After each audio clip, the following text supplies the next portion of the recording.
Bonjour à tous et merci de votre fidélité. C'est avec un immense bonheur que nous vous retrouvons, comme chaque dimanche, pour une nouvelle émission de Sagesse bouddhiste.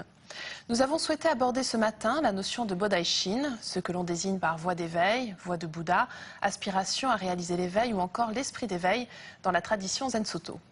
Bien que cela puisse sembler quelque peu abstrait, sa bonne compréhension est pourtant essentielle car elle nous permet d'apprécier notre pratique dans sa dimension profonde, spirituelle, sa dimension d'éveil à notre véritable nature, notre nature de Bouddha. Mais à quoi ce terme renvoie-t-il plus précisément? Que peut nous apporter de manière concrète Bodhi Shin? De quelle manière développer cet esprit d'éveil? Face à quel obstacle peut-on se retrouver confronté et comment les surmonter? C'est ce que je vous propose de voir dès à présent avec notre invité Roland Reich.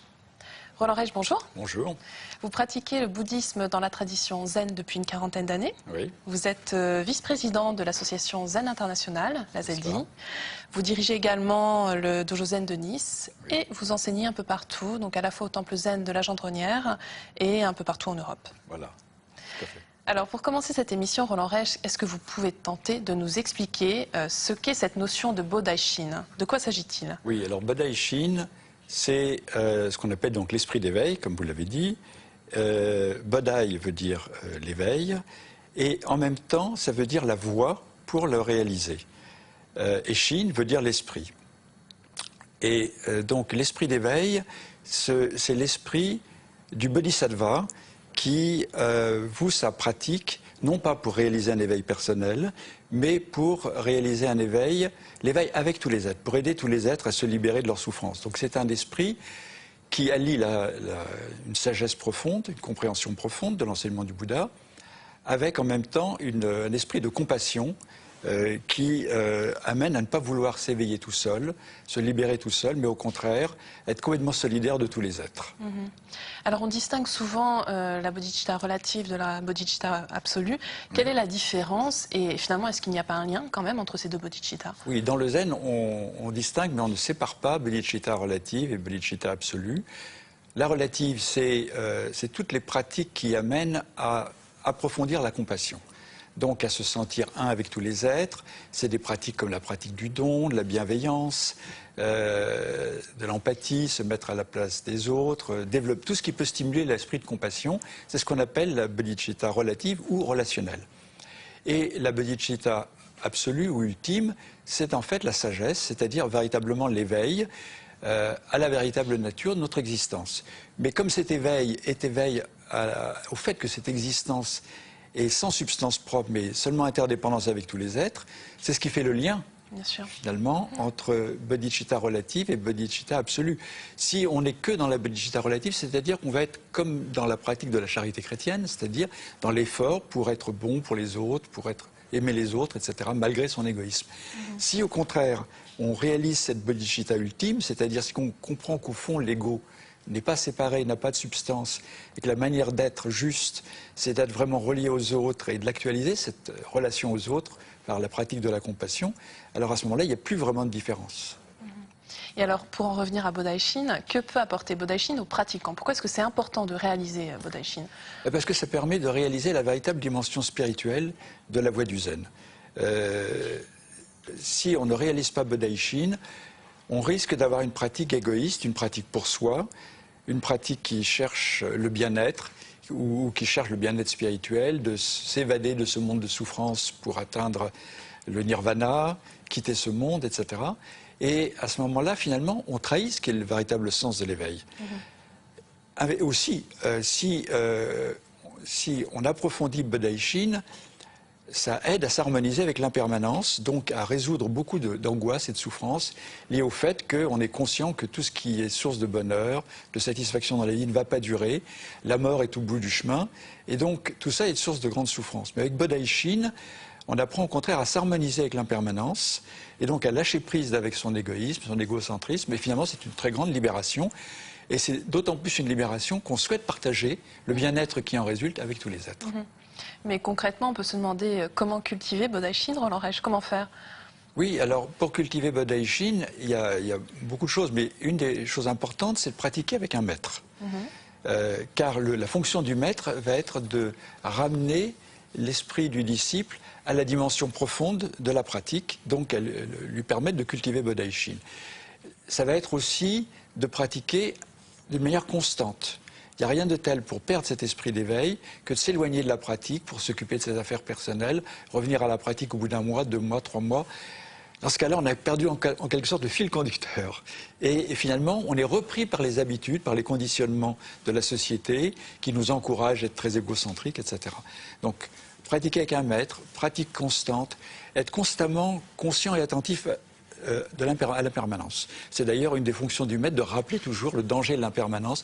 Ne perdez pas votre temps, le temps d'une vie humaine est précieux et utilisez-le pour vraiment réaliser l'éveil et faites profiter les autres de cet éveil. Alors je crois qu'il est important pour ça qu'on revienne sur les 3 modes de fonctionnement de l'esprit, rapidement. Donc Chitta, Hridaya et Irita, quelles sont leurs caractéristiques? Pourquoi est-ce qu'ils sont différents, ces modes de fonctionnement? Oui, on parle toujours de l'esprit en négligeant que l'esprit a beaucoup de registres et de modes de fonctionnement, de facettes, on va dire. Alors une d'entre elles, c'est d'être l'esprit qui discrimine. C'est généralement ce qu'on appelle le mental ou l'intellect, qui est capable de faire des distinctions, de comprendre les choses, éventuellement de céder de concepts et de notions. Ensuite, il y a l'esprit universel, c'est-à-dire l'esprit qui anime tous les êtres. Ça ressemble un petit peu à l'âme, ou ce qui anime, au fond, ce qui est l'essence de toutes les existences. Et puis, il y a le troisième aspect de l'esprit, c'est l'esprit justement qui permet de s'harmoniser avec cet esprit universel, c'est-à-dire cet esprit qui résulte de la pratique de la méditation. Dans le lâcher-prise qui se réalise dans Zazen, on appelle ça la conscience Ichiryo, c'est l'esprit qui ne crée pas de séparation.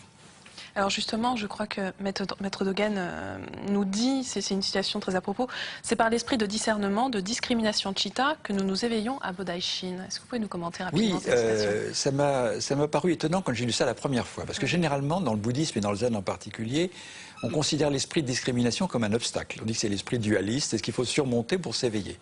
Or, en réalité, avant de réaliser cet éveil à la non-dualité, il faut pouvoir utiliser le mental qui discrimine, c'est-à-dire l'esprit de discernement. Et c'est ce qu'a fait le Bouddha lui-même. Le Bouddha, quand il a rencontré, il a eu cette fameuse 3 rencontres, un malade, un vieillard et un mort qu'on allait incinérer, ça a été les rencontres vraiment avec l'impermanence, et ça a suscité des interrogations pour lui sur le sens de la vie, sur pourquoi cette souffrance, comment la résoudre. Et ça fait appel à l'esprit de discernement, à la réflexion. Et donc c'est pourquoi l'esprit de discernement est extrêmement important. Mais si on pratique la voie du Bouddha qu'avec cet esprit, eh bien on est capable de se poser des questions, on est capable de donner des explications, on n'est pas capable de se libérer parce que la cause même de notre aliénation, de notre souffrance, c'est de ne pas réaliser la non-dualité. C'est d'être toujours dans les discriminations, dans les séparations. Et donc le remède, l'éveil du Bouddha, c'est d'accéder à la non-dualité. Mais alors justement, dès l'instant où on parle d'esprit d'éveil, est-ce qu'on ne parle pas aussi du même coup de la nature même de l'éveil? Oui, donc, mais l'esprit d'éveil, voilà. Il n'y a pas d'esprit d'éveil sans nature de l'éveil, c'est-à-dire sans nature de Bouddha. Voilà. Et c'est parce que tous les êtres sont au fond. C'est pas qu'ils ont la nature de Bouddha, on dit souvent comme ça. Mais ce n'est pas que les êtres ont la nature de Bouddha comme si c'était une sorte de perle ou de pierre précieuse cachée, enfouie au fond de nous-mêmes, de notre esprit. La nature de Bouddha, c'est tout notre être, n'est autre que la nature de Bouddha. Et c'est la nature de tous les êtres qui est la nature de Bouddha. Car ça veut dire la nature essentielle de toutes les existences, et c'est le fait d'exister totalement sans séparation, donc dans la non-dualité. Et par conséquent, la nature de Bouddha, c'est aussi non-séparation avec ce qui est le mode fondamental de tout ce qui apparaît au monde, c'est-à-dire l'impermanence. Et donc l'impermanence, au lieu d'être une malédiction, ce qui était au départ la cause de toutes les souffrances qui a stimulé Bouddha et qui stimule le Bodhaishin de chacun à essayer de trouver une résolution à la souffrance liée à la perte, au deuil, lié à l'impermanence, et bien finalement, l'impermanence est aussi la nature de Bouddha, fait partie de la nature de Bouddha. Et s'éveiller à la nature de Bouddha, c'est s'éveiller à l'impermanence, c'est-à-dire apprendre à l'accepter vraiment, non pas comme un scandale, quelque chose qu'il faudrait éliminer parce que c'est trop douloureux, mais au contraire quelque chose qu'on apprend à intégrer, à accepter, en réalisant un esprit souple. Et c'est la méditation qui nous permet de réaliser cet esprit souple. L'esprit qu'on réalise en Zazen, c'est un esprit qui ne demeure sur rien, donc qui s'harmonise complètement avec l'impermanence et donc avec la nature de Bouddha. Mais ce qu'on peut aussi se demander, Roland Reich, c'est si cet esprit d'éveil, donc Bodhaishin, désigne la même chose que l'éveil, de manière plus générale dans le bouddhisme. Pas tout à fait. l'esprit d'éveil, c'est l'aspiration à l'éveil. Ouais. Après, dans le bouddhisme, il y a différentes sortes d'éveil. Alors, on va dire que l'esprit d'éveil, ça caractérise l'éveil d'un bodhisattva, Ouais. c'est-à-dire d'un certain type de pratiquant de la voie du Bouddha, mais il y en a 3 autres, qui vraiment est animé par l'esprit de compassion et voue sa pratique à l'aide de tous les autres. Mais il y a aussi l'éveil de la rate, qui est aussi un grand éveillé. Alors, La rate est le sein du petit véhicule. Oui. C'est quelqu'un qui en a fini complètement avec tous les attachements, qui s'est tout concentré toute sa vie pour essayer de se débarrasser de toutes les impuretés, tous les attachements qui conditionnent la renaissance dans le monde du samsara. Et donc la rate est celui pour qui cette existence est la dernière existence, parce qu'il est dans une idée que le salut, c'est de ne plus renaître dans ce monde où inévitablement on va rencontrer la souffrance. Le bodhisattva, au contraire, est critique par rapport à cette attitude-là. Lui ne distingue pas samsara et nirvana, parce que ce qui fait que le monde dans lequel nous vivons et samsara, c'est l'attachement à l'ego. Et donc, on en revient toujours au même finalement. on revient toujours à la même chose. Mais par contre, avec cette libération de l'attachement à l'ego, le samsara devient nirvana. Et donc, le bodhisattva qui a l'air de sacrifier son salut, son éveil, pour aider tous les êtres, on dit toujours qu'il renonce à l'éveil jusqu'à ce que tous les autres soient éveillés avant lui, en réalité, il réalise l'éveil le plus profond.